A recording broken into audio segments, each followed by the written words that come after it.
अस्सलाम वालेकुम स्टूडेंट्स। चलिए अब हम बायो एनर्जेटिक्स चैप्टर का लेक्चर नंबर 2 जो है वो स्टार्ट करने वाले हैं। ठीक है जी। और बायो एनर्जेटिक्स में जो है वो दो टॉपिक्स होते हैं। एक तो रेस्पिरेशन होता है, दूसरा फोटोसिंथेसिस होता है। तो हम फोटोसिंथेसिस को हमने स्टार्टिंग में स्टार्ट किया था। तो आज फोटोसिंथेसिस का लेक्चर नंबर 2 हम लोग जो है वो रिकॉर्ड करने जा रहे हैं। तो फोटोसिंथेसिस के लेक्चर नंबर 1 में हमने क्या क्या देखा था। हमने जो है वो एक तो इंट्रोडक्शन किया था फोटोसिंथेसिस का, उसके साथ साथ हमने लाइट को पढ़ा था। ठीक है, ये किस तरीके से वो जो लाइट है जो फोटोसिंथेसिस के लिए ज़रूरी होती है और फोटोसिंथेसिस के लिए कौन कौन सी चीज़ों की रिक्वायरमेंट होती है वो भी हम लोगों ने देखा था। और हमने ये भी देखा था, क्लोरोफिल को देखा था हमने, जो पिगमेंट्स होते हैं। ठीक है, क्लोरोफिल क्लोरोफिल के ऊपर भी हमने क्या की थी, बात करी थी, जो कि एक पिगमेंट्स है। और मैंने कहा था कि एक जो है ना वो फोटोसिंथेसिस के दौरान 3 पिगमेंट्स क्या करते हैं, बड़ा किरदार अदा करते हैं, जिसमें हमने क्लोरोफिल को डिस्कस कर लिया था। बाकी 2 पिगमेंट्स जो हैं वो हम आज के लेक्चर में क्या करेंगे, वो हम स्टार्ट करेंगे। तो उनमें से जो दूसरा जो पिगमेंट्स है उसका नाम क्या है, उसका नाम है कैरोटीनॉइड्स। ठीक है जी। अब ये कैरोटीनॉइड्स भी क्या करते हैं, फोटोसिंथेसिस में बहुत ज्यादा हेल्प करते हैं। अब ये होते क्या है, दरअसल ये येलो और ऑरेंज कलर के पिगमेंट्स होते हैं। ये क्या है, ये पिगमेंट्स हैं, मतलब ये ऐसे सबस्टेंस हैं जो कौन सा कलर शो करते हैं, जो ऑरेंज और येलो कलर को क्या करते हैं, ये रिप्रेजेंट करते हैं, जाहिर करते हैं। तो ये पिगमेंट्स हैं। ठीक है, इनको हम शील्ड पिगमेंट कहते हैं।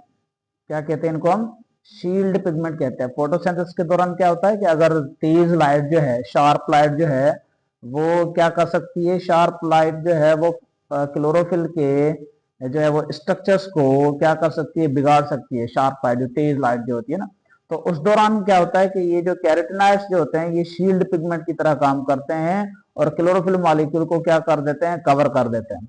याद रखें, फोटोसिंथेसिस के दौरान जो क्लोरोफिल मॉलिक्यूल जो है, क्लोरोफिल मॉलिक्यूल ये मेन मॉलिक्यूल है।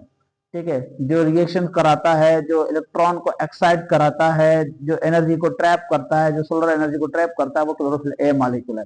और बाकी जो पिगमेंट्स हैं ये क्या करते हैं, ये इस क्लोरोफिल ए मॉलिक्यूल की मदद करते हैं। अगर कभी ऐसे भी हो जाता है ना, शार्प लाइट हो जाती है, तो क्या करते हैं, ये शील्ड पिगमेंट की तरह काम कर देते हैं और क्लोरोफिल ए मॉलिक्यूल को कवर कर देते हैं, ताकि जो है ना इसको नुकसान ना पहुंचे। क्योंकि फोटोसिंथेसिस कराई या रोशनी को जो ट्रैप कौन कर रहा है, वो क्लोरोफिल ए मॉलिक्यूल है। तो शील्ड पिगमेंट में यहाँ पे भी लिखा है, prevent the chlorophyll from the photo oxidation reactions. मतलब फोटो ऑक्सीडेशन रिएक्शंस अगर हो जाए, इलेक्ट्रॉन ज्यादा इसके एक्साइट हो जाए, तो इसका स्ट्रक्चर बिगड़ सकता है। तो इसलिए ये जो कैरोटीनॉइड्स जो मॉलिक्यूल्स होते हैं ये क्या करते हैं, ये शील्ड की तरह काम करते हैं। एक्ट एज एंटीना मॉलिक्यूल, ये एंटीना मॉलिक्यूल की तरह भी काम करते हैं। मतलब अगर फोटोसिंथेसिस के दौरान अगर लाइट जो है वो लाइट को क्या करते हैं, ये ट्रैप करके, और ये मिसाल के तौर पर ये क्लोरोफिल मॉलिक्यूल। ठीक है, तो यहाँ पर इसके साथ साथ क्या होंगे, इसके साथ दूसरे पिगमेंट्स होंगे, कैरोटीनॉइड्स होंगे।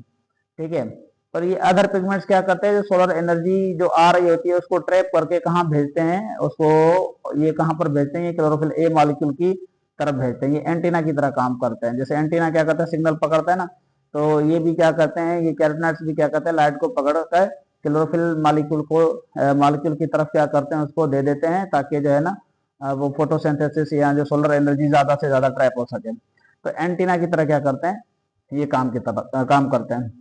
और ये पानी में इनसोल्यूबल होते हैं, मतलब ये डिजोल्व नहीं होते हैं, लेकिन जो ऑर्गेनिक सॉल्वेंट होते हैं उनके अंदर क्या होते हैं, ये डिजोल्व होते हैं। तो ये बेसिक नॉलेज आपको पता होना चाहिए किसके बारे में, कैरोटीनॉइड्स के बारे में। उसके बाद हम जो हमारा तीसरा जो हमारा जो पिगमेंट्स है, जिसको हम फाइकोबिलीन्स कहते हैं, फाइकोबिलीन्स। अब ये इतना ज्यादा इंपॉर्टेंट नहीं है, लेकिन फिर भी मैं आप लोगों को नॉलेज के लिए देता हूँ, क्योंकि बुक में इसका कुछ जिक्र नहीं है, हालांकि कैरोटीनॉइड्स का जिक्र था। तो अब ये भी क्या होता है, ये पानी के अंदर सोल्यूबल होते हैं, वाटर सोल्यूबल होते हैं।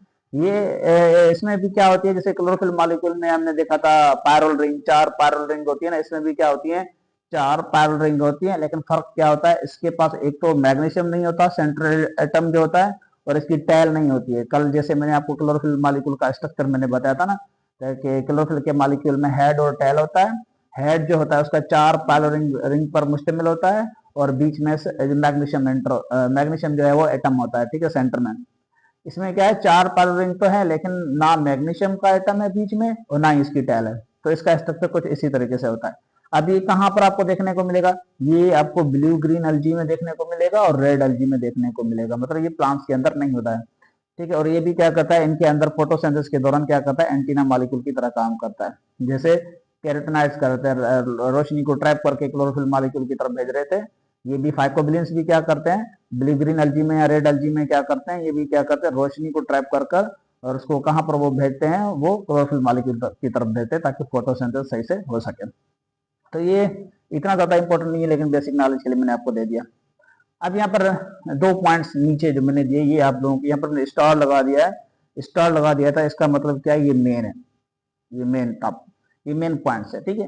ये कभी कभी ऐसे पूछे जाते हैं एग्जाम के दौरान। यहाँ पर मैंने क्या लिखा है, ये क्लोरोफिल के दौरान मुझे बताना चाहिए था, लेकिन मैंने आपको नहीं बताया, तो इसलिए मैं आपको यहाँ पर बता रहा हूँ कि जो क्लोरोफिल ए जो मॉलिक्यूल है, ये क्या करता है, ये एब्जॉर्ब करता है रेड लाइट को ज्यादा, किसके मुकाबले में ज्यादा, क्लोरोफिल बी मॉलिक्यूल के मुकाबले में ज्यादा।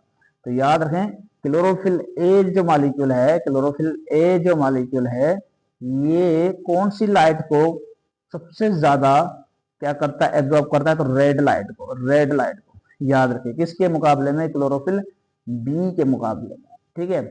और क्लोरोफिल बी की अगर मैं बात करूं, तो क्लोरोफिल बी जो मॉलिक्यूल है, ये क्या करता है, क्लोरोफिल बी मॉलिक्यूल ये ज्यादा जो है वो कौन सी लाइट को एब्जॉर्ब करता है, तो ब्लू को, याद रखें, ब्लू को। यहां पर मैंने क्या लिखा है, chlorophyll b absorb more of the blue wavelength than chlorophyll a, किसके मुकाबले में, क्लोरोफिल ए के मुकाबले में।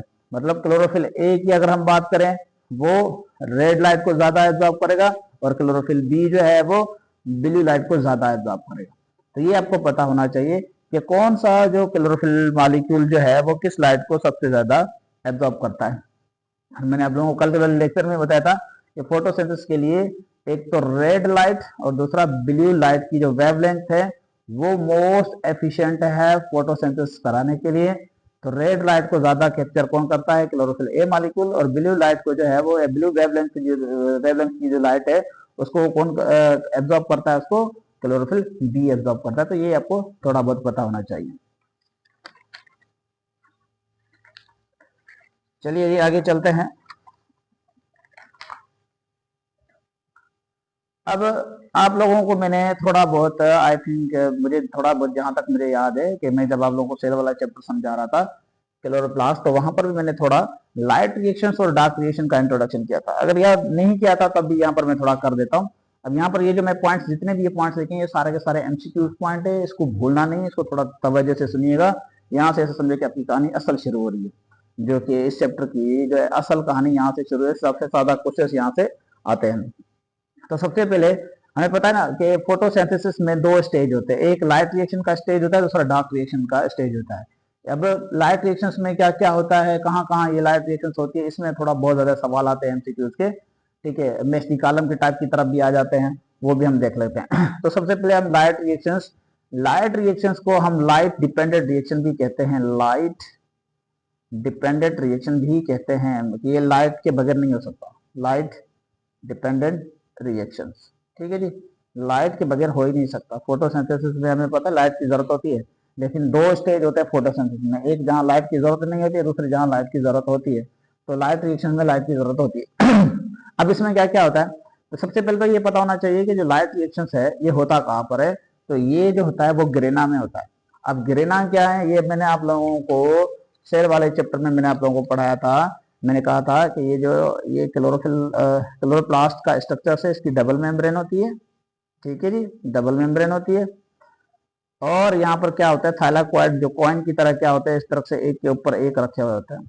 आप लोगों को याद होगा, मैंने ये आप लोगों को क्लोरोप्लास्ट का स्ट्रक्चर्स मैंने पढ़ाया हुआ था सेल वाले चैप्टर में।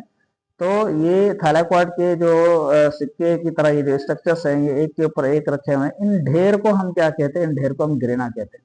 ये पूरा का पूरा ढेर जो है ये क्या है, ये ग्रेना कहते हैं। और ग्रेना किस से मिलकर बना होता है, इन कॉइन लाइक स्ट्रक्चर्स को, जिनको हम क्या कहते हैं, जिनको हम थैलाकॉइड कहते हैं, ठीक है। तो सवाल कैसे भी आ सकता है कि भाई लाइट रिएक्शन कहाँ पर होता है, ग्रेना में कि थैलाकॉइड में, एक ही बात है, ग्रेना में भी ग्रेना में होता है या फिर हम कहो कि थैलाकॉइड में होता है, ठीक है। क्योंकि थैलाकॉइड मिलकर क्या बनाते हैं, ग्रेना बनाते हैं। तो यहाँ पर मैंने ग्रेना लिखा है, तो कहीं कहीं पर थैलाकॉइड भी लिखा हो सकता है, ठीक है।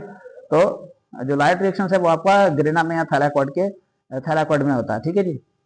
अब इसमें होता क्या है, इसमें क्या कहते हैं कि जो सोलर एनर्जी को इसको ट्रैप करता है कौन, क्लोरोफिल मॉलिक्यूल, ठीक है, क्या करता है क्लोरोफिल मॉलिक्यूल जो क्या करेगा, क्योंकि हमें पता है थैलेक्वाइड के सरफेस पर ही क्लोरोफिल मॉलिक्यूल प्रेजेंट होते हैं, तो ये क्या करता है सोलर एनर्जी को क्या कर देता है, ये ट्रैप कर देता है, पकड़ देता है, और उसको क्या करता है, उसमें होता है कि ये सोलर एनर्जी जो ट्रैप होती है इसमें होता है क्या, इसमें वाटर की स्प्लिटिंग होती है, वाटर की क्या हो जाएगी, स्प्लिटिंग होगी। मिसाल के तौर पर थैलेक्वाइड के सरफेस पर क्या आता है, पानी ऑलरेडी प्रेजेंट होता है, जब सूरज की रोशनी क्लोरोफिल मॉलिक्यूल एब्जॉर्ब कर देता है, तो वो रोशनी क्या करती है, वो वाटर पे गिरती है, ठीक है, और वाटर पे गिरती है तो वाटर क्या करता है, वाटर टूट जाता है, किसमें टूट जाता है, हाइड्रोजन में, और किसमें टूट जाता है, और ऑक्सीजन में, ठीक है। वाटर के इस टूटने को हम क्या कहते हैं, फोटोलाइसिस कहते हैं, फोटोलाइसिस। तो यहाँ पर क्या हो रही है कि लाइट रिएक्शन के दौरान वाटर की स्प्लिटिंग हो रही है, वाटर टूट रहा है, वाटर क्या हो रहा है, टूट रहा है। अब ये जब वाटर टूटता है जिसमें फिर होता है क्या है, उसमें हाइड्रोजन अलग हो जाती है, ऑक्सीजन अलग हो जाती है। हाइड्रोजन को एक मॉलिक्यूल लेने आता है जिसका नाम होता है NADP, और ये हाइड्रोजन लेकर क्या बन जाता है, ये बन जाता है NADPH। और ऑक्सीजन, ऑक्सीजन कहाँ जाती है, ऑक्सीजन बाहर रिलीज हो जाती है। फोटोसिंथेसिस के दौरान हम ये कहते हैं ना, प्लांट दिन में ऑक्सीजन रिलीज करते हैं, वो ऑक्सीजन यही होती है जो कि वाटर के टूटने से आती है, ठीक है। इसको हम ज्यादा और मजीद डिटेल में पढ़ेंगे। तो यहाँ पर भी क्या कह रहा है कि स्प्लिट होगा, वाटर टूटेगा, रिलीज होगी ऑक्सीजन वाटर से, वाटर हमें पता है ना, अभी मैंने बताया कि वाटर टूटेगा किसमें, हाइड्रोजन और ऑक्सीजन में। ऑक्सीजन जो है वो क्या हो जाएगी, वो बाहर रिलीज हो जाएगी, रिलीज हो जाएगी, और क्या हो जाएगी, यहाँ पर एटीपी भी बनेगी, यहाँ पर याद रखेंगे, ये इंपॉर्टेंट पॉइंट है, एटीपी बनेगी यहाँ पर, ठीक है। तो एटीपी ऐसे नहीं है खाली माइटोकॉन्ड्रिया में बनती है, क्लोरोप्लास्ट में भी बनती है। और यहाँ पर जो एटीपी बनेगी, इस एटीपी के बनने वाले प्रोसेस को हम क्या कहेंगे, फोटो फास्फोराइलेशन, फास्फोराइलेशन। ये आपके जो इस चैप्टर के शुरू शुरू वाले जो है ना वो सेक्शन में फोटो फास्फोराइलेशन वर्ड है। यहाँ पर फास्फोराइलेशन जो है, ये वर्ड फास्फोराइलेशन का मतलब होता है formation of ATP, formation of ATP. ATP के बनने को हम क्या कहते हैं, फास्फोराइलेशन कहेंगे, लेकिन यहाँ पर हमने वर्ड फोटो लिखा है, इसका मतलब formation of ATP in the presence of light, in the presence of light. तो लाइट की मौजूदगी में क्या होता है, ये जो है वो एटीपी एनर्जी बनती है, ठीक है। तो लाइट रिएक्शन के दौरान एटीपी एनर्जी भी बनती है, और क्या बनता है, और NADPH बनता है। ये NADPH कैसे बना, ये मैंने यहाँ पर अभी अभी आप लोगों को बताया कि जो वाटर टूटेगा, ऑक्सीजन तो बाहर रिलीज हो जाएगी, बाकी हाइड्रोजन को लेने कौन आ जाएगा, एक्सेप्टर मॉलिक्यूल आएगा जिसका नाम है NAD, जो कि ऑलरेडी थैलेक्वाइड में प्रेजेंट होता है। और NADP क्या करता है, NADP हाइड्रोजन लेकर क्या बन जाता है, NADPH बनता है। तो यहाँ पर भी मैंने यही कहानी बताई है, फॉर्म NADPH, ठीक है। तो लाइट रिएक्शन के अंदर ये चीजें होती हैं। तो लाइट रिएक्शंस में क्या होता है कि जो सोलर एनर्जी है, मतलब रोशनी की जो एनर्जी है, वो कन्वर्ट होती है किसमें, एनर्जी किसमें, केमिकल एनर्जी में। और यहाँ फिलहाल जो केमिकल एनर्जी क्या है, एक तो एटीपी हमने बनाई, दूसरा क्या बनाया हमने, NADPH बनाया, ठीक है। तो ये लाइट रिएक्शन के दौरान ये चीजें होती हैं, ये आपको थोड़ा बहुत पता होना चाहिए। उसके बाद जो दूसरा जो रिएक्शन है जिसको हम कहते हैं डार्क रिएक्शन।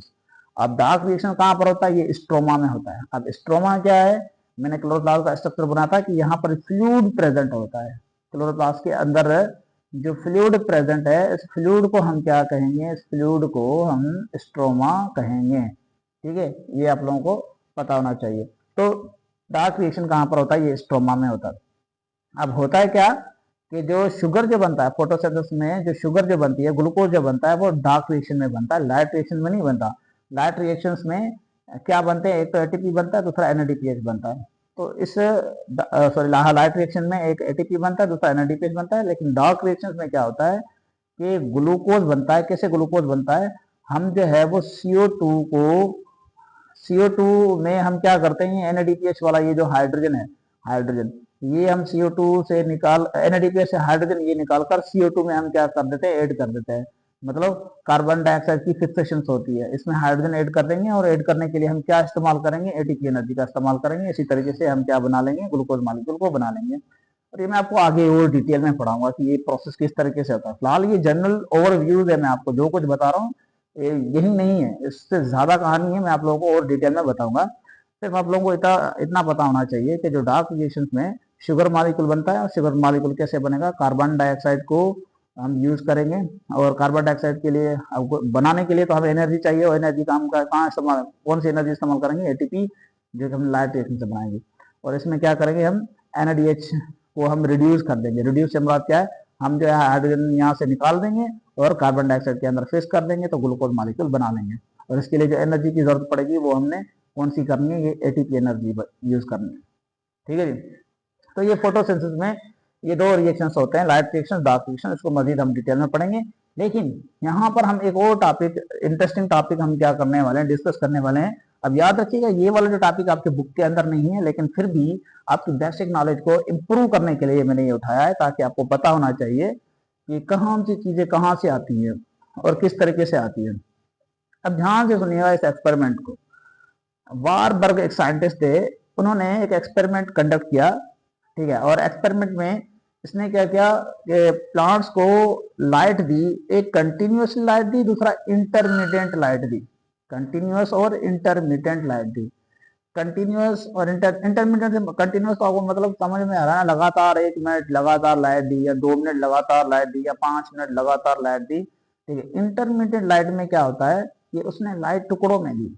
क्या कर दी, टुकड़ों में दी। असल में इसको थोड़ा मैं एक रियल लाइफ एग्जांपल के मैं बताऊं, तकरीबन आज से 15-20 साल की पहले की कहानी है, मैंने भी कहीं पर पढ़ी थी कि एक सिक्के थे, ब्राउन कलर के सिक्के थे। ठीक है, ब्राउन कलर के सिक्के क्या कर रहे थे, ये जो मतलब जो सोना जो बेचते हैं ये दुकान वाले, इन्होंने क्या कहा, लोगों को कहा कि ये जो ब्राउन कलर के 1 रुपए वाले सिक्के, 1 रुपए वाले सिक्के थे, इसे आप 100 सिक्के लेकर आओ। कितने, 100 सिक्के लेकर आओ, हम आपको 120 रुपए देंगे। अब 1 रुपए के 100 सिक्के कितने हो जाएंगे, 100 ही होंगे। और उस पे ये क्या कितने दे रहे हैं, 120 रुपए दे रहे हैं, मतलब 20 रुपए एक्स्ट्रा दे रहे हैं। तो इसका मतलब था पीछे इस 20 रुपए के पीछे कोई ना कोई कहानी छुपी हुई थी। इन लोगों को ज्यादा कोई बेनिफिट्स मिलता था, तभी ये 100 रुपए के सिक्के, 100 सिक्के 120 रुपए में भेज रहे हैं। मतलब ये 20 रुपए एक्स्ट्रा दे रहे हैं ये सोने वाले दुकान के। तो इसका मतलब इसके बीच की कहानी है। तो यहाँ पर भी कुछ इसी तरीके से हुआ था। अब हुआ क्या, मैं यहाँ पर थोड़ा आपको डिटेल में बताता हूँ। स्टार्ट में क्या किया, पहले कंटिन्यूअस लाइट दी 10 मिनट कंटिन्यूअस लाइट दे दी। ठीक है, 10 मिनट कंटिन्यूअस लाइट दी। और 10 मिनट कंटिन्यूअस लाइट देने में पता चला, मतलब 10 मिनट के बाद पता चला कि टोटल सपोज 10 ग्राम शुगर बनी, 10 ग्राम शुगर बनी। ठीक है, कंटिन्यूअस लाइट में 10 मिनट तक हमने कंटिन्यूअस लाइट दी तो 10 ग्राम शुगर बनी। ये 10 ग्राम बनी थी, ये मैं ऐसे नहीं कह रहा हूँ कि 10 ग्राम में बनी थी, मैं जैसे एग्जाम्पल के लिए कह रहा हूँ कि सपोज कि 10 मिनट कंटिन्यूअस लाइट देने से 10 ग्राम हमारा शुगर बना। अब हमने क्या किया, हमने इस लाइट को, 10 मिनट की लाइट को अब टुकड़ों में दिया, इंटरमीडिएट करके दिया, मतलब टुकड़ों में दिया। मतलब 1 मिनट लाइट, 1 मिनट अंधेरा, 1 मिनट लाइट, 1 मिनट अंधेरा, 1 मिनट लाइट, 1 मिनट अंधेरा, 1 मिनट लाइट, 1 मिनट अंधेरा। इस तरीके से करते करते हमने 10 मिनट की कंटिन्यूअस लाइट को हमने 10 टुकड़ों में दिया। कितने टुकड़ों में दिया, 10 टुकड़ों में दिया। और इसी को हम क्या कहते हैं, इंटरमीडिएट लाइट कहते हैं, कि हमने लाइट को टुकड़ों में दिया हमने वहीं हमने 10 मिनट ही लाइट दी है। ठीक है, लेकिन हमने क्या कर दिया, टुकड़ों में दिया। लेकिन हमने देखा कि इस तरीके से करने से जो ग्लूकोज मॉलिक्यूल कितने बने, 16 ग्राम ग्लूकोज मॉलिक्यूल बने, 16 ग्राम। तो यहाँ पर बार बार परेशान हो गया है। मतलब देखो, अगर ये रिएक्शन, फोटोसिंथेसिस का रिएक्शन प्योरली लाइट पे डिपेंड होता तो मैं 10 मिनट चाहे कंटिन्यूअस देता, चाहे 10 मिनट में टुकड़ों में देता। ठीक है, लाइट मुझे प्रोडक्ट कितना बनना चाहिए था, 10 ग्राम बनना चाहिए था। लेकिन इसने देखा कि टुकड़ों में लाइट देने से क्या कर रहा था कि फोटोसिंथेसिस का जो रेट है वो बढ़ गया था, 16 ग्राम हो गया था। लाइट उसने वही 10 मिनट ही दी है, लेकिन टुकड़ों में दी है। तो ये समझ गया था कि एक और प्रोसेस है जो लाइट पे नहीं बल्कि टाइम पे डिपेंड कर रहा है।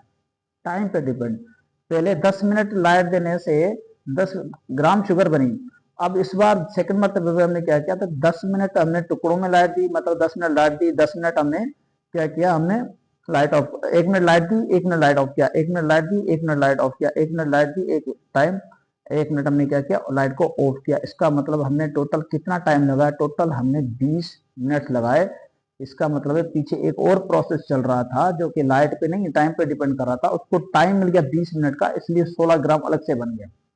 तो यहां से डिस्कवरी होती है कि फोटोसिंथेसिस में खाली लाइट रिएक्शंस नहीं होता, डार्क रिएक्शंस भी होता है। तो ये डार्क रिएक्शन की डिस्कवरी है, फोटोसिंथेसिस के अंदर डार्क रिएक्शन कैसे होता है ये इसे पता चला था।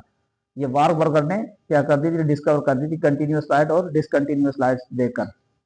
तो यहाँ पर थोड़ा फिर से हम पढ़ते हैं क्या लिखा हुआ है कि Warburger conduct experiment with continuous and intermittent light. इसने देखा the rate of photosynthesis was found to be greater in the intermediate light as compare to continuous light. मतलब इंटरमीडिएट लाइट देने से जो रेट ऑफ फोटोसिंथेसिस था वो ज्यादा मिल रहा था एज कंपेयर टू किसके मुकाबले में, कंटिन्यूअस लाइट देने से मुकाबले में। तो यहां पर क्या होता है, ये इशारा करता है, it indicates the existence of two steps in photosynthesis.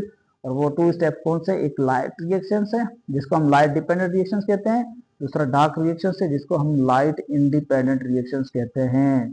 तो इंटरमीडिएट लाइट देने से डार्क रिएक्शंस को टाइम मिल गया, इसलिए हमारा प्रोडक्ट जो है वो वहीं 10 मिनट की लाइट में था, लेकिन टाइम मिलने की वजह से वो 16 ग्राम हो गया। इसका मतलब पीछे एक और रिएक्शन भी काम कर रहा है और वो डार्क रिएक्शन है। तो इंटरमीडिएट लाइट एक्सपेरिमेंट से हमें कंफर्म हुआ कि फोटोसिंथेसिस में जो है एक लाइट रिएक्शन चल रहा था, दूसरा डार्क रिएक्शन चल रहा था। यहाँ तक समझ में आ गया। चलो जी, इसके बाद एक और फिनोमेना है जो कि आपके बुक के अंदर नहीं है, लेकिन फिर भी जो है वो हम पढ़ेंगे क्योंकि हम आगे कुछ पिगमेंट सिस्टम की बात करेंगे। तो वो यहाँ से क्या हुआ थी, यहाँ से उनकी भी डिस्कवरी होती है। अब रेड ड्रॉप फिनोमेना, अब रेड ड्रॉप फिनोमेना जो है ये एक एक्सपेरिमेंट किया गया था कोलरा अलजी पे। कोलरा अलजी पे ये एक्सपेरिमेंट किया गया था। और किसने किया था ये एक्सपेरिमेंट, इमर्सन और लेविस ने किया था। इमर्सन और लेविस ने ये एक्सपेरिमेंट किया था। ठीक है, कैसे किया था, इन्होंने कैलकुलेट किया था rate of photosynthesis for different wavelength पे। मतलब अब देखो हमें पता है जो लाइट जो है ना, लाइट जो विजिबल लाइट है उसका जो वेवलेंथ तक 400 नैनोमीटर से 700 नैनोमीटर तक है। आप ये फिजिक्स की बुक में भी पढ़ेंगे, कहीं पर भी पढ़ेंगे, ये आपको बेसिक नॉलेज आपको पता होना चाहिए। विजिबल लाइट की जो है वो क्या कहते हैं अपना जो वेवलेंथ कितनी होती है, कम से कम 400 नैनोमीटर की, ज्यादा से ज्यादा 700 नैनोमीटर की वेवलेंथ जो है विजिबल लाइट की होती है, इतनी वेवलेंथ होती है। तो इन्होंने देखा कि इनमें से किस वेवलेंथ पर सबसे ज्यादा फोटोसिंथेसिस होता है।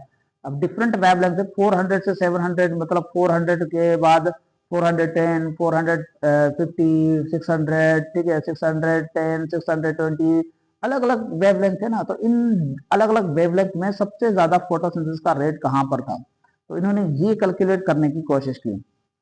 अब इन्होंने क्या किया, इन्होंने किया when they give wavelength longer than 600 nanometre of red light. अब हमें पता है सबसे ज्यादा फोटोसिंथेसिस किस पे होता है, रेड लाइट पे सबसे ज्यादा होता है, उसके बाद जो है वो ब्लू लाइट पर होता है। इन्होंने रेड लाइट की वेवलेंथ दी, पहले रेड लाइट की वेवलेंथ कितनी दी इन्होंने 640 नैनोमीटर की वेवलेंथ लाइट दी। तो देखा जो प्रोडक्ट है, मतलब ग्लूकोज जो बनने का जो प्रोडक्ट है जो रेड है फोटोसिंथेसिस का, वो सपोज कितना था, वो 10 ग्राम था सपोज के लिए, ठीक है। फिर उन्होंने जो है वेवलेंथ बढ़ा दी, कितनी कर दी, 650 कर दी। तो फोटोसिंथेसिस रेट बढ़ गया, कितना हो जाएगा, पहले 10 ग्राम बन रहा था, अब सपोज 50 ग्राम बन रहा है, ठीक है। फिर इन्होंने और बढ़ा दी, और कितनी कर दी, इस बार उन्होंने 660 नैनोमीटर की वेवलेंथ थी, फोटोसिंथेसिस का रेट और बढ़ गया, कितना बढ़ गया, 100 ग्राम बनने लगा, 100 ग्राम बनने लगा, ठीक है। फिर इन्होंने और बढ़ा दी, कितनी कर दी, 670 कर दी, फोटोसिंथेसिस का रेट बढ़ गई, 200 हो गया। फिर इन्होंने 680 कर दी, 680 पे फोटोसिंथेसिस का रेट और बढ़ गया, कितना हो गया, यहाँ पर 400 ग्राम शुगर के बन रहे थे।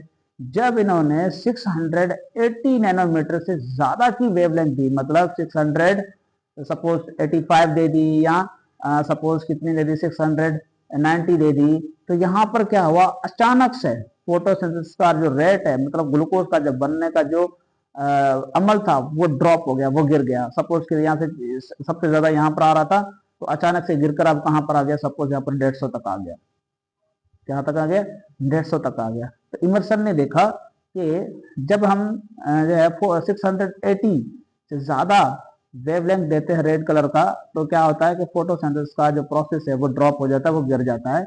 इसका मतलब है 680 नैनोमीटर की ज्यादा जो वेवलेंथ है रेड कलर की, वो काम की नहीं है फोटोसिंथेसिस के लिए।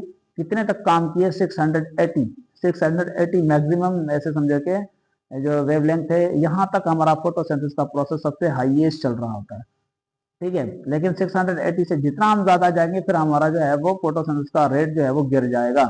तो यहाँ पर आप पढ़ते हैं क्या कह रहा है कि when they give wave length longer than 680 nanometre, जब उन्होंने 680 नैनोमीटर से ज्यादा की वेवलेंथ दी, तो किसकी? रेड कलर की।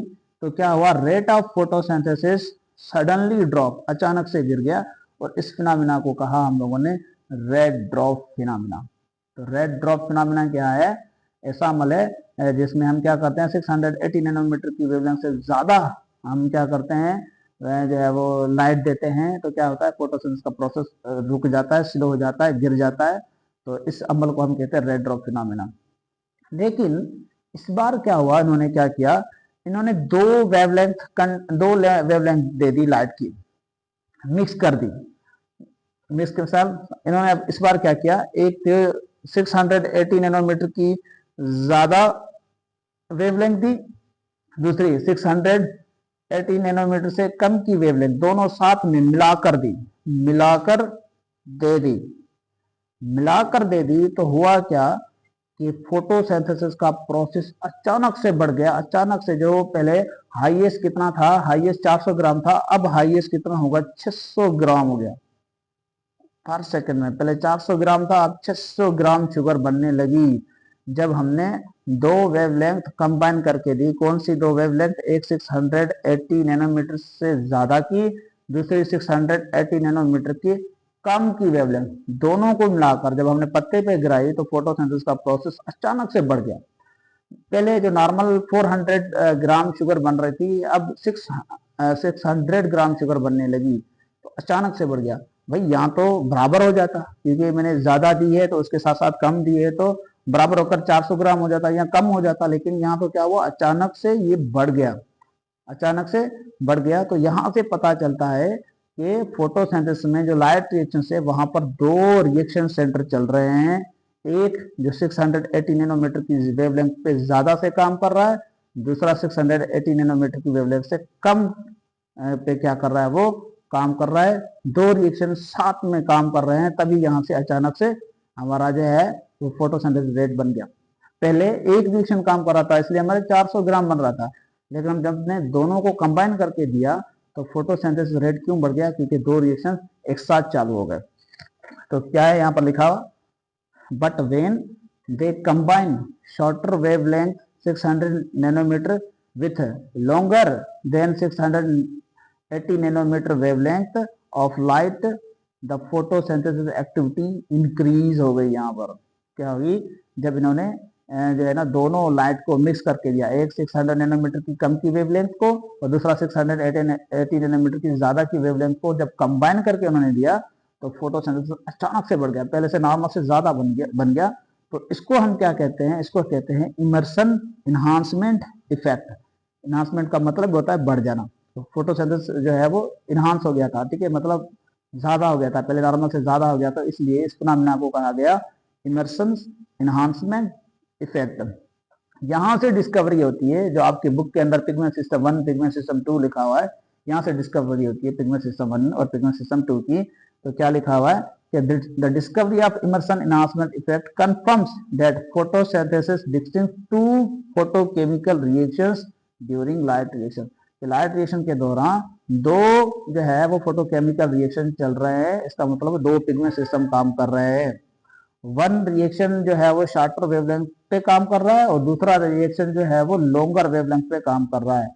एक 680 नैनोमीटर या 680 नैनोमीटर से कम की वेवलेंथ पे काम कर रहा है, दूसरा 680 नैनोमीटर से ज्यादा की वेवलेंथ पे काम कर रहा है। तो इसी तरीके से हमारे दो पिगमेंट सिस्टम की डिस्कवरी हुई, एक पिगमेंट सिस्टम फर्स्ट, दूसरा पिगमेंट सिस्टम सेकंड, ठीक है।